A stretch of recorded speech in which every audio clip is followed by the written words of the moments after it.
You're not going to hide them like a little child and freaking pant and scream and cry and shit like that. No, you have to fucking have hard conversations. It took a long time. It took a long time to accept it too.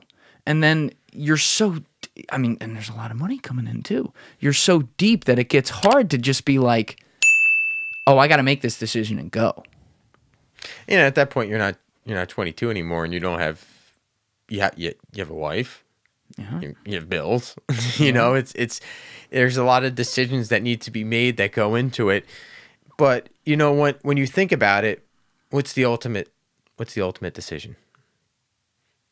Happiness. So if you're not really happy in what you're doing because, you know, there's a divide in the vision of where you want to take the business, then you just have to be like, you know what? I just want to, all right, you know what? I want to be happy.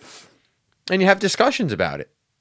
You have discussions with your partners and communicate that to your partners saying, you know what? I'm just not really happy where things are going. What can we do? How can we make things better? How, you know, you have to address those things. You have to bring them to the forefront. You're not going to hide them like a little child and freaking pant and scream and cry and shit like that. No, you have to fucking have hard conversations.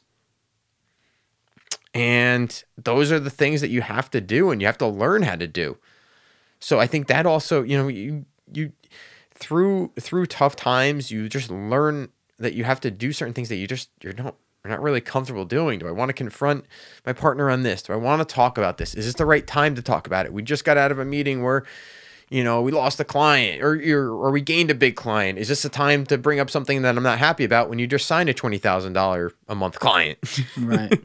Yeah, it's hard. What do you mean things aren't going good? There's money. Yeah.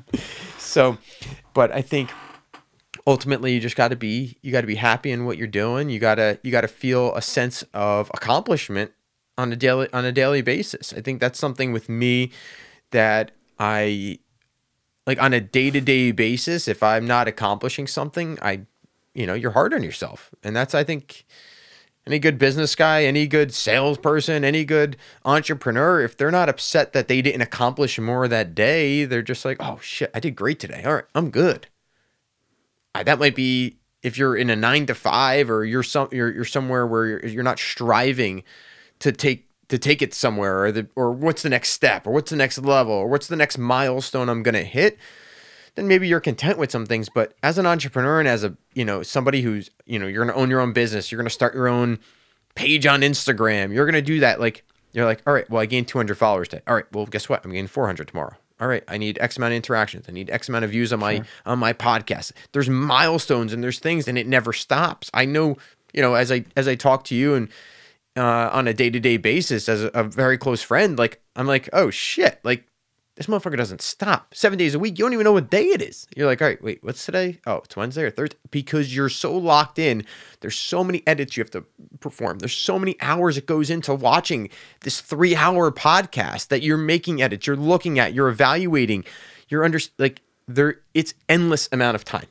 Endless amount of time that goes into what you built here is this awesome community of people coming on your show to talk to you about the most intimate things in their life, their business, their work, their personal life. So I think from somebody who just wants to always, you know, do better or get better every single day, you're never satisfied. I don't know. I'm just, you know, you make a couple of deals, you sign a couple of things, great. It lasts for like a couple hours, you know.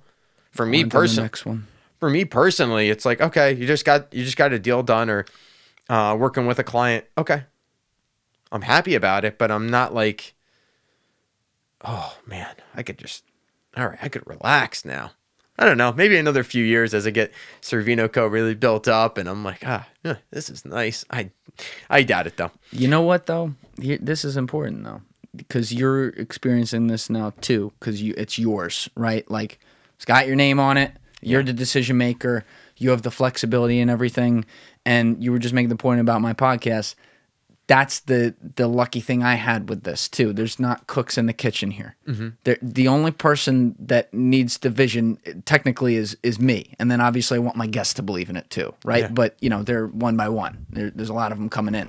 So at the end of the day, the decisions are on me, and the fuck ups, the things that go right, it's on me. So I at least have that, and I don't have the stress of thinking about, does this person completely agree with this decision I'm going to make or this direction I want to take stuff? You know, you didn't have that luxury. That's in your last that's a business. day-to-day with like 50 decisions every single day that you're making. Yep. And it's not even big decisions. It's like, all right, what food are we ordering for the holiday party? Well, if that was a legit problem, then, you know, that was a sign right there. Let's be honest. Like, if you were deciding on if you were fighting over what you're ordering in food in the office, I mean, like that's kind of it right there. Yeah, it wasn't like that specifically, but yes, there's so many decisions, and if you're not on the same page, if you're don't have the same vision on the overall vision on things, then yeah, it's going to be hard to get through even some of those day-to-day questions that go on, decisions that you have to make.